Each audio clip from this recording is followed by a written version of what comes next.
Recording by Randall Lazenby. Nyarlathotep by H.P. Lovecraft. Nyarlathotep, the crawling chaos, I am the last, I will tell the audient void. I do not recall distinctly when it began, but it was months ago. The general tension was horrible. To a season of political and social upheaval was added a strange and brooding apprehension of hideous physical danger, a danger widespread and all-embracing, such a danger as may be imagined only in the most terrible phantasms of the night. I recall that the people went about with pale and worried faces, and whispered warnings and prophecies which no one dared consciously repeat or acknowledge to himself that he had heard. A sense of monstrous guilt was upon the land, and out of the abysses between the stars swept chill currents that made men shiver in dark and lonely places. There was a demoniac alteration in the sequence of the seasons. The autumn heat lingered fearsomely, and everyone felt that the world and perhaps the universe had passed from the control of known gods or forces to that of gods or forces which were unknown. And it was then that Nyarlathotep came out of Egypt. Who he was, none could tell, but he was of the old native blood, and looked like a pharaoh. The fellahin knelt when they saw him, yet could not say why. He said he had risen up out of the blackness of 27 centuries, and that he had heard messages from places not on this planet. Into the lands of civilization came Nyarlathotep, swarthy, slender, and sinister, always buying strange instruments of glass and metal and combining them into instruments yet stranger. He spoke much of the sciences, of electricity and psychology, and gave exhibitions of power which sent his spectators away speechless, yet which swelled his fame to exceeding magnitude. Men advised one another to see Nyarlathotep, and shuddered. And where Nyarlathotep went, rest vanished, for the small hours were rent with the screams of nightmare. Never before had the screams of nightmare been such a public problem. Now the wise men almost wished they could forbid sleep in the small hours, that the shrieks of cities might less horribly disturb the pale, pitying moon as it glimmered on green waters, gliding under bridges, and old steeples crumbling against a sickly sky.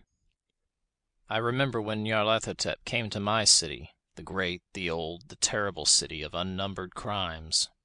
My friend had told me of him, and of the impelling fascination and allurement of his revelations, and I burned with eagerness to explore his uttermost mysteries.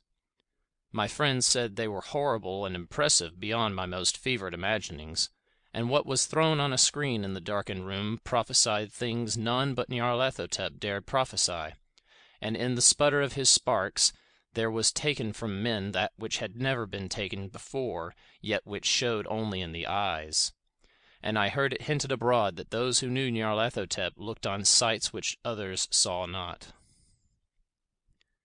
It was in the hot autumn that I went through the night with the restless crowds to see Nyarlathotep, through the stifling night and up the endless stairs into the choking room. And shadowed on a screen I saw hooded forms amidst ruins, and yellow evil faces peering from behind fallen monuments. And I saw the world battling against blackness, against the waves of destruction from ultimate space, whirling, churning, struggling around the dimming, cooling sun. Then the sparks played amazingly around the heads of the spectators, and hair stood up on end whilst shadows more grotesque than I can tell came out and squatted on the heads. And when I, who was colder and more scientific than the rest, mumbled a trembling protest about imposture and static electricity, Nyarlathotep drove us all out, down the dizzy stairs into the damp, hot, deserted midnight streets. I screamed aloud that I was not afraid, that I never could be afraid, and others screamed with me for solace. We swore to one another that the city was exactly the same, and still alive, and when the electric lights began to fade we cursed the company over and over again, and laughed at the queer faces we made. I believe we felt something coming down from the greenish moon, for when we began to depend on its light we drifted into curious involuntary marching formations, and seemed to know our destinations, though we dared not think of them. Once we looked at the pavement and found the blocks loose and displaced by grass, with scarce a line of rusted metal to show where the tramways had run. And again we saw a tram-car, lone, windowless, dilapidated, and almost on its side. When we gazed around the horizon we could not find the third tower by the river, and noticed that the silhouette of the second tower was ragged at the top. Then we split up into narrow columns, each of which seemed drawn in a different direction. One disappeared in a narrow alley to the left, leaving only the echo of a shocking moan.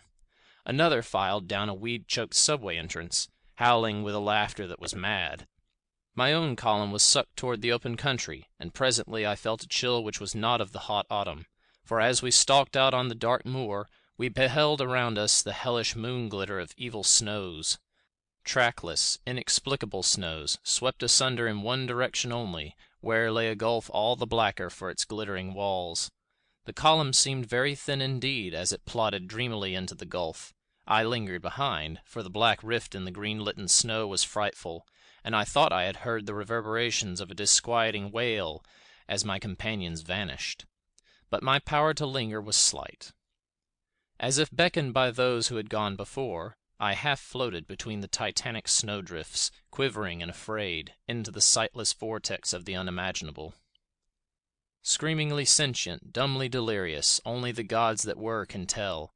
A sickened, sensitive shadow writhing in hands that are not hands, and whirled blindly past ghastly midnights of rotting creation, corpses of dead worlds with sores that were cities, charnel winds that brush the pallid stars and make them flicker low. Beyond the worlds vague ghosts of monstrous things, half-seen columns of unsanctified temples that rest on nameless rocks beneath space and reach up to dizzy vacua above the spheres of light and darkness. And through this revolting graveyard of the universe the muffled, maddening beating of drums and thin, monotonous whine of blasphemous flutes from inconceivable, unlighted chambers beyond time, the detestable pounding and piping whereunto dance slowly, awkwardly, and absurdly the gigantic, tenebrous, ultimate gods, the blind, voiceless, mindless gargoyles whose soul is Nyarlathotep.